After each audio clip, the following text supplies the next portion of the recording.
بسم اللہ الرحمن الرحیم۔ السلام علیکم ناظرین، چکوال پریس کلب کے لائیو اسٹوڈیو میں آپ کو خوش آمدید کہتے ہیں۔ ناظرین، موجودہ حکومت کی بس اب آخری گھڑیاں چل رہی ہیں، آخری گھنٹے ہیں۔ بتایا جا رہا ہے کہ کل اپوزیشن لیڈر کے ساتھ وزیر اعظم پاکستان کی ملاقات ہے، جس میں حتمی طور پر طے پائے گا کہ نگران وزیر اعظم کون ہوگا۔ اس سے پہلے پی ڈی ایم کی جماعتوں کی مشاورت مکمل ہو چکی ہے اور نگرانوں کے حوالے سے فیصلے ہو چکے ہیں۔ دوسری طرف عوام کے مسائل ہیں کہ یہ کون حل کر پائے گا۔ اس سے پہلے پاکستان تحریک انصاف کی حکومت رہی، اس میں دعوے کیے جاتے رہے کہ عام آدمی کو ریلیف ملے گا، لیکن مہنگائی ہوتی گئی۔ پھر موجودہ پی ڈی ایم کی حکومت بلند بانگ دعووں کے ساتھ منظر عام پر آئی کہ عوام کے مسائل حل کرنا ہی پہلی ترجیح ہے، لیکن اب ان کی رخصتی کا وقت بھی آ چکا ہے اور عوام ہے کہ مسائل کی دلدل میں دھس چکے ہیں۔ اب نگرانوں کی آمد ہے، ان سے توقعات ضرور ہے، لیکن آیا یہ توقعات پوری ہو پائیں گی یا نہیں؟ اور خاص طور پر ضلع چکوال کے حوالے سے بھی ہم ڈسکس کریں گے کہ یہاں پر کون کون سے مسائل ہیں جو اس وقت عوام کو درپیش ہیں۔ گفتگو کا آغاز کرتے ہیں چیئرمین پریس کلب سینئر صحافی خواجہ بابر سلیم سے۔ خواجہ صاحب کیا کہیں گے؟ وہ اس میں گزارش یہ ہے کہ دیکھیں نا کتنا مطلب ہے کہ یہ 25 کروڑ عوام کو سارا انہوں نے بالکل بھیڑ بکریوں کا باڑا مطلب سمجھا ہوا ہے، بھیڑ بکریوں کا باڑا بنایا ہوا ہے۔ مشاورت ہو رہی ہے جی، اب لیڈر اب اپوزیشن ملیں گے، فلانا ملیں گے۔ ہم نے کل بریکنگ خبر دیا حفیظ شیخ فائنل ہے، جنہوں نے فائنل کرنا ہے انہوں نے فائنل کیا ہوا ہے۔ انہوں نے تو اب ایک کھیل تماشا مطلب ہے کہ ایک وہ کہتے ہیں نا مثل کا ڈیڑھ بھرنا ہے جی، یہ اب مثل کا ڈیڑھ بھر رہے ہیں یہ سارا، اور ادھر مشاورت ہو رہی ہے ادھر ہو رہی ہے۔ حفیظ شیخ ہم نے کل بھی کہا ہے کہ حفیظ شیخ تو آج بھی پھر ہم یہ چکوال پریس کلب کے جو ناظرین ہیں ان کو یہ خوشخبری کہہ لے جائے تو یہ حفیظ شیخ کا مطلب یہ ہے کہ معاشی حالت بہتر کرنی ہے۔ الیکشن کرانا حفیظ شیخ کی کوئی نہ ترجیح ہے نہ کوئی ذمہ داری ہے، جو ابھی حالات اور ماحول ہے انہوں نے معاشی حالت ٹھیک کرنی ہے۔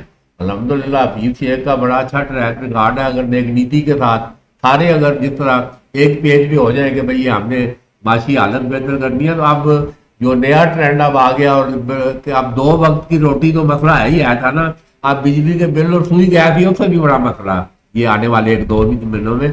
تو یہ نگرانوں سے اس حد سے توقع ہے کہ یہ اگر معاشی حالت تھوڑی سی بہتر کر دیں تو یہ جو غریب پتھر ہے 2 وقت کی روٹی اور بجلی کے بل اور اس کے لیے ان کو کوئی تھوڑا ریلیف مل سکے۔ لیکن ٹھیک ہے جی، ان کو تھوڑا ریلیف مل سکے۔ اور اس سلسلے میں جو معیشت ہے وہ سب کے سامنے ہے، اس لیے کیا سرائیاں یہی کی جا رہی ہیں، اندازے یہی لگائے جا رہے ہیں کہ جو معیشت کے حوالے سے جو معاملات کو سمجھتا ہو وہی اگلا نگران وزیر اعظم ہو سکتا ہے۔ لائیو اسٹوڈیو میں فقیر خالد ملک موجود ہیں، سینئر صحافی، ان سے جانتے ہیں، خاص طور پر جب بھی وہ آتے ہیں تو ہاسپٹل کے حوالے سے سوال ضرور ان کے سامنے رکھتے ہیں۔ اس کی بڑی وجہ یہ ہے کہ ہاسپٹل کے جو مسائل ہیں، جو آج ہیں، جو کل کے ہیں، جو آنے والے دنوں کے ہیں، اس حوالے سے یہ بہتر بریف کرتے ہیں۔ ملک صاحب بتائیے گا عوام کی کیا حالات ہیں ڈی ایچ کیو کو لے کر؟ چلیں، بہت شکریہ امیر صاحب۔ سب سے پہلے میں اپنی بات کا آغاز خواجہ بابر صاحب سے ان کی بات سے کرتا ہوں کہ انہوں نے کہا ہے کہ حفیظ شیخ جو اس وقت موسٹ جو ہے نا وہ فیورٹ ہیں، وہ اس جو ہماری جو معیشت کی جو دلدل میں جو پھنسی ہوئی ہے اس کو اچھے طریقے سے نکال سکتے ہیں۔ خواجہ صاحب بات حفیظ شیخ کی نہیں ہو، بات خواجہ بابر کی نہیں ہو یا بات راجہ افتخار کی نہیں ہو، اس میں سب سے بڑی چیز ہوتی ہے نیک نیتی اور دیانتداری۔ جس ماحول میں میاں برادران میں حکومت میں آئے تھے، اس دفعہ میاں شہباز شریف صاحب جب حکومت میں آئے تھے تو ان کے سامنے یہ تمام چیلنجز موجود تھے، ان کو پتہ تھا ہر چیز کا۔ انہوں نے بھی اپنا زور لگایا یا نہیں لگایا، لیکن جو ہے نا وہ اس میں مکمل طور پہ میں سمجھتا ہوں کہ یہ ناکام ہو گئے ہیں، کیونکہ عوام کو بجائے ریلیف دینے کے عوام کو مشکلات ان کی بڑھ گئی اور بے تحاشا بڑھ گئی ہے۔ ٹھیک ہے، اور میں سمجھتا ہوں کہ آج ابھی تک جو پچھلے 10 سالوں میں مطلب پاکستان تحریک انصاف عمران خان صاحب پہ بھی بڑی توقعات تھی لوگوں کی، وہ کہتے تھے کہ جی عمران خان آئے گا اور ہمارا دکھوں کا مداوع ہوگا۔ اوپر سے شہباز شریف صاحب آئے، چلے ان کا ٹریک ریکارڈ تھوڑا سا وہ عوام اس طرح نہیں تھا، لیکن میں سمجھتا ہوں کہ جب تک ہم نیک نیتی کے ساتھ پاکستان کو اپنا ملک نہیں سمجھیں گے اس وقت تک یہ دلدل ختم نہیں ہو سکتی، اس میں مزید دھنستے جائیں گے۔ اور آج ہماری یہ حالت ہے کہ ہم اپنے بچے مروا رہے ہیں IMF کے کہنے پر، اس طرح کی جو ہے نا وہ صورتحال بن چکی ہے۔ بہرحال اللہ رحم کرے، ابھی تو جو ہے نا وہ میرے خیال میں اب اس سے آگے شرم سے بھی مقام آگے نکل چکی ہے بات. ٹھیک ہے. تو اب بات آتی ہے ڈی ایچ کیو کی نا. جی. میر صاحب نے فرمایا ڈی ایچ کیو تو دیکھیں نا کسی بھی اس موجودہ دور میں جہاں پہ انسان کا کچن، بجلی کے بل، سوئی گیس کی یا دیگر جو چیزیں ہیں وہ پوری کرنا ممکن نظر نہیں آ رہی، تو بیماری تو کیسے ہوگی؟ بیماری تو میری آنکھیں جو منظر دیکھتی ہیں، میں آپ کو بتاؤں خواجہ بابر صاحب کے لوگ اپنے مریضوں کا علاج نہیں کرواتے. وہ کہتے ہیں کہ یار ہم گھر جائیں گے، اپنی کوئی دعا پناہ کریں گے، کوئی گولی کھائیں گے، ہمارے پاس علاج کے لیے پیسے نہیں ہیں. لوگ اس حد تک پریشان ہیں. وہ کہتے ہیں کہ ہم اس 50,000 لاکھ مریضوں پہ خرچ نہیں کرتے، ہم 10,000 لگا کے اس کی تدفین کر دیں گے خدا نہ خواستہ.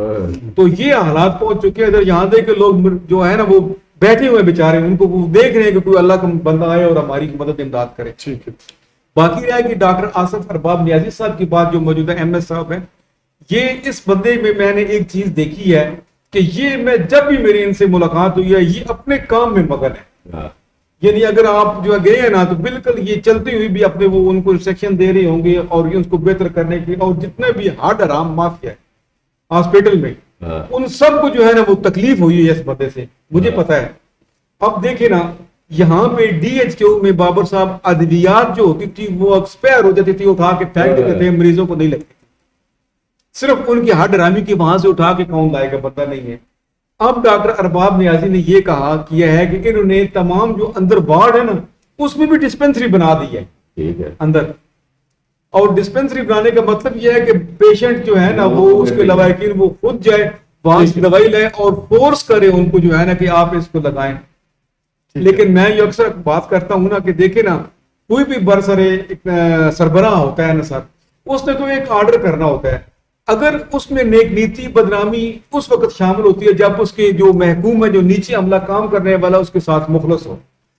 تو یہاں پہ سب سے جو بڑا اس وقت ڈی ایچ کیو میں مسئلہ آ رہا ہے نا وہ یہ آ رہا ہے کہ جو ہے نا یہ جو نچلا جو سٹاف ہے نا جن کو کام کرنے کی عادت نہیں ہے وہ اس کے لیے جو ٹھیک ہے جی. ماتحت جو عملہ ہے وہ اس کام صحیح طریقے سے نہیں کر پا رہا. یہی پورے ملک کا حال ہے. کام جو حکومتی مشینری ہے رنگ آلود ہو چکی ہے. لائیو اسٹوڈیو میں سینئر صحافی راجہ افتخار موجود ہیں. راجہ افتخار صاحب، جس طرح ابھی ہم گفتگو کر رہے ہیں معیشت کے حوالے سے، تو آنے والے دنوں میں کوئی امید کی کرن ہے کہ معاملات کوئی سلجھ جائیں؟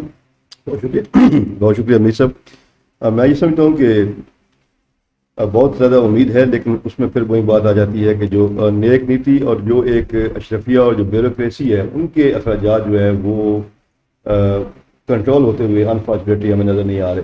اب آپ یہ دیکھیں کہ جو موجودہ حکومت ہے جب اس کی محض چند دن یا چند ہفتے رہ گئے تھے، 2 سے 3 ہفتے رہ گئے تھے، 3 ہفتے قبل انہوں نے جو ہے وہ اسسٹنٹ کمشنر اور جو ان کے اے ڈی سی ریونیو ہیں، ایڈیشنل کمشنر ریونیو، ان کے لیے انہوں نے تقریباً 725 سم تھنگ بلین کی جو گاڑیاں ہیں، نئی گاڑیاں جو ہے اس میں ایکسل آئی ہیں اور اس میں ڈبل ڈور گاڑیاں جو ہیں، تو اس کی انہوں نے منظوری دے کے تو یہ بھی چلتے جا رہے ہیں.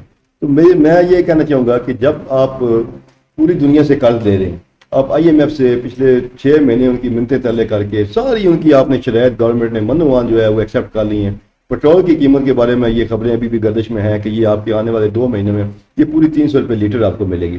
تو جب مہنگائی اس حد تک ملک میں موجود ہو، آپ کا ملک قرضوں کے وہ طرح دبا ہو، تو پھر یہ جو عیاشیاں ہیں اور یہ ڈبل ڈور ایکس لائیوں کا خریدنے کا کیا مقصد بنتا ہے. تو جو نیکسٹ ابھی وزیر اعظم تشریف لے کے آ رہے ہیں نگران حفیظ شیخ صاحب، اگر وہی آتے ہیں تو میں یہ سمجھتا ہوں کہ سب سے پہلے ان کو جو ہے وہ اپنے بیوروکریسی اور سیاستدانوں کے اوپر جو اشرفیہ ان کے اخراجات کنٹرول کرنے پڑیں گے. کیونکہ عوام آخری بات، کیونکہ عوام تو قربانیاں دے کر تھک چکی ہے. عوام کے ہاتھ میں ابھی قربانی دینے کے لیے مزید کوئی چیز نہیں، بلکہ عوام کے ہاتھ میں تو بجلی کا بل دینے کے لیے بھی کچھ نہیں ہے. اگر یہ فالتو اخراجات کو کنٹرول کریں گے اور نیک نیتی سے معاشی حالت کو بہتر کریں گے تو انشاءاللہ بہتر ہو جائے. ویسے ٹھیک ہے جی، نیک نیتی کی ضرورت ہے. نیک نیتی کے ساتھ اقدامات اٹھائے جائیں گے تو صورتحال بہتر ہو سکتی ہے. لائیو اسٹوڈیو میں تجزیہ کار عبدالخالق درویش موجود ہے. درویش صاحب، ایک طرف تو نگرانوں سے امید وابستہ کی جا رہی ہے اور دوسری طرف بتایا جا رہا ہے کہ نیکسٹ منتھ کے لیے جو action plan I M F کو بھیجا گیا ہے 721 ارب روپے کے مزید ٹیکسز جو ہے وہ بجلی مہنگی کر کے حاصل کیے جائیں گے، یعنی یہ ہدف دیا گیا تھا. تو بجلی تو مزید مہنگی ہونے والی ہے. 721 ارب روپے ابھی عوام کے جیبوں سے نکلنے ہیں، تو پھر کیا منظر دیکھ رہے ہیں؟ جی، یہ تو ایک نہ ختم ہونے والا سلسلہ ہے. آج لوگوں نے حفیظ شیخ سے امیدیں وابستہ کی ہیں اس سے پہلے جب یہ پی ڈی ایم کی حکومت آئی تھی تو بھی کچھ لوگوں نے امیدیں وابستہ کی تھیں، اور جب خان صاحب حکمران بنے، وزیر اعظم بنے تھے، تو بہت سارے بے شمار لوگوں کی بڑی امیدیں تھیں. سچ پوچھے تو مجھے بھی بہت امیدیں تھیں. لیکن ہماری بدقسمتی یہ ہے کہ ہمارا حکمران طبقہ جو ہے، ہمارا سیاسی حکمران ہو، ہماری سول بیوروکریسی ہو، سچ پوچھیں تو وہ جو ایک جینوئن کمٹمنٹ ہے وہ کہیں پہ نظر نہیں آتی. اور پھر یہ ہے، اگر وہ سارے بینیفیشری رہیں گے اس سسٹم کے، اگر وہ سارے اپنی عیاشیاں کم کرنے پہ کسی صورت آمادہ نہیں ہیں، تو پھر جو قربانی کا بکرا ہے وہ عوام ہی بنتے ہیں، ایک بار بھی، 2 بار بھی، 3 بار بھی، اور شاید ہمیشہ کے لیے. بظاہر تو کوئی امید کی کرن بھی نظر نہیں آ رہی. اور یہ جو حفیظ شیخ ہیں یہ ایک پروفیشنل اکانومسٹ ہیں، اور ان کو ایک اکانومسٹ کو فائنانس منسٹر ہی نہیں بلکہ اس کو اگر پرائم منسٹر بنایا جا رہا ہے تو اس کے پیچھے در حقیقت جو بین الاقوامی جو مالیاتی ادارے ہیں، اس کے پیچھے امریکہ ہے، اس کے پیچھے بین الاقوامی مالیاتی ادارے ہیں. اور ان کا مقصد یہ ہے کہ جتنی تیز تر ریفارم جو ہیں، اصلاحات جو ہیں، وہ اصلاحات کے جو IMF ڈکٹیٹ کرتی ہے، جتنی تیزی سے یہ جو کیئر ٹیکرز ہوتے ہیں یہ کر سکتے ہیں، اتنا وہ سیاسی حکمران جو ہے جس نے کل عوام کے پاس ووٹ لینے کے لیے جانا ہے، اتنی ریپڈ ریفارم جو ہیں وہ نہیں کر سکتا. تو یہ ہمیں ہمارے پیش نظر رہنی چاہیے ایک بات کہ جب تک یہ موجودہ نظام قائم ہے، ایک طرف میں آپ کو عرض کرتا ہوں اکثر اوقات کہ ہماری جو سرکار صنعتیں چلا رہی ہے، 1000 ارب سالانہ جو ہے، 1000 ارب روپیہ خسارہ ان کا لگ بھگ، اس سے 1000 پلس بلینز یہ ان کا سالانہ خسارہ ہے. پھر جو ہماری جو ہے حکومت کی جو مشینری ہے، جو سرکاری ملازمین ہیں، جو افسران ہیں، ان کی ایک بہت بڑی فوج ہے، اور وہ بہت بڑی فوج جو ہے وہ انتہائی ہڈ حرام بھی ہے اور وہ انتہائی کرپٹ بھی ہے. اب اس صورت کے اندر آپ یہ دیکھیے گا پھر ہمارا سیاسی حکمران بھی وہ بھی تو گلتھرے ہی اڑاتا رہتا ہے، ایک سیاسی جماعت کے حکمران ہو، دوسری کے ہوں یا تیسرے کے ہوں. ویسے ٹھیک ہے جی، عوام کی طرف توجہ نہیں دی جا رہی اور حکمران طبقہ اشرافیہ وہ عیش و عشرت میں مصروف ہے اور سارے وسائل کا جو رخ ہے وہ انہوں نے اپنی طرف کر رکھا ہے. لائیو اسٹوڈیو میں معروف قانون دان اور سینئر صحافی فرد بشیر ایڈوکیٹ بھی موجود ہیں. ایڈوکیٹ صاحب، ہم دیکھتے ہیں مختلف میڈیا میں رپورٹ ہوتا رہتا ہے کہ مختلف اضلاع میں جو قانون دان ہیں وہ اس مہنگائی کے خلاف، ظالمانہ ٹیکسز کے خلاف عدالتوں کا رخ کرتے ہیں تو کسی حد تک ریلیف بھی مل جاتا ہے. تو چکوال میں کیا وجہ ہے کہ اس قسم کی کوئی صورتحال ہمیں دیکھنے کو نہیں ملتی؟ کیا رکاوٹ کیا ہے؟ جی بہت شکریہ ذوالفقار میر صاحب، بالکل آپ نے ایک اہم پوائنٹ کی طرف اشارہ کیا ہے. بالکل اس طرف وقت نیڈ آف ٹائم ہے اور وقت کی ضرورت ہے، ہمیں بالکل اس طرف توجہ کرنی بھی چاہیے. نہ کرنا اور نہ ہونا یہ ایک سمجھ لیں کہ بس دیکھا دیکھی کا عالم ہے، اور سب یہ کہتے ہیں کہ آپ بلی کے گلے میں گھنٹی کون باندھے، ایک دوسرے پہ وہ ڈال رہے ہوتے ہیں کہ وہ کرے گا، وہ دائر کرے گا، وہ کرے گا. بڑے شہروں میں اگر بڑے شہروں کی نسبت دیکھا جائے تو وہاں پہ بڑے وسائل ہوتے ہیں، وسائل کے تحت وہ خود ریٹ پیٹیشن دائر کر دیتے ہیں ہائی کورٹ میں اور اسی طرح کے یعنی کہ کیسے سامنے لے کے آ رہے ہوتے ہیں. لیکن چکوال میں کیونکہ ایک چھوٹا ضلع ہے اس وجہ سے اتنا وہ جان نہیں پایا جاتا، تو زیادہ تر کیونکہ تلق بیس بھی آ رہا ہوتا ہے، کیونکہ ایک چھوٹا ضلع ہونے کی وجہ سے ہر بندے کے ساتھ ایک تلق اور وہ ایک مافیا کے ساتھ بھی معاملات ہو جاتے ہیں، جس وجہ سے یہ پیچھے آ جاتا ہے. بڑے شہروں میں یہ چیزیں نہیں ہوتی کیونکہ بڑا شہر ہوتا ہے، بڑے معاملات ہوتے ہیں، اس وجہ سے وہ ریٹ پیٹیشن. لیکن امید کرتے ہیں کہ انشاءاللہ یہ اس طرف توجہ دلائی جائے. انشاءاللہ جی بہتری آئے گی. اور جس طرح فرد بشیر ایڈوکیٹ اشارہ کر رہے ہیں کہ بڑے شہروں میں سول سوسائٹی بھی بڑی فعال ہوتی ہے، وہ مختلف ایشوز کو لے کر قانون دانوں کی مدد حاصل کرتے ہوئے عوام کو ریلیف دیتی ہے. بدقسمتی کے ساتھ ضلع چکوال یا اس جیسے جتنے بھی اضلاع ہیں وہاں سول سوسائٹی اتنی فعال نہیں ہے. لائیو اسٹوڈیو میں سینئر صحافی شفقت یزدانی موجود ہیں. یزدانی صاحب، آپ بتا رہے تھے کہ کوئی مسئلہ آپ کی نظر میں بڑا مسئلہ ہے، کیا ہے؟ کیا عوامی مسئلے کی طرف آپ نشاندہی کرنا چاہتے ہیں؟ جی صاحب، وہ مسئلہ یہ ہے کہ چکوال چونکہ ایک چھوٹا ضلع ہے اور شہر بھی چھوٹا ہے جی، تو اس کو چاروں طرف سے جو ہے نا مین روڈ پڑ رہے ہیں. ٹھیک ہے. مشرق کی طرف جیلوں میں سواوا روڈ ہے، ادھر پنڈی روڈ ہے، تلگانگ روڈ ہے اور بھون روڈ ہے، سرگودا روڈ.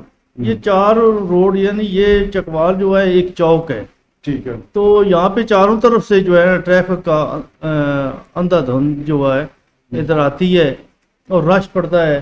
اور ہمارا ہسپتال بھی جو ہے وہ ایک ہی ہسپتال ہے، چلیں ٹوٹا بجا جو بھی ہے، لیکن وہاں تک پہنچنے کے لیے جو مریض ہیں یا جو ایمبولینس ہیں یا 1122 والے لاتے ہیں ان کا اسپتال پہنچنا بڑا مشکل ہو جاتا ہے. ٹھیک ہے. تو یہ اگر جو بائی پاس جو بنائے جا رہے ہیں، یہ نادرن بائی پاس ہے، بھون روڈ والا بائی پاس ہے، ادھر بھی ایک بیکری روڈ پہ بھی بن رہا ہے، تو یہ بائی پاس جو نامکمل ہیں، جن کے کام رکے ہوئے ہیں، ٹھیک ہے. وہ ان کا کافی حد تک کام ہو بھی چکا ہے نادرن جو ہے بائی پاس.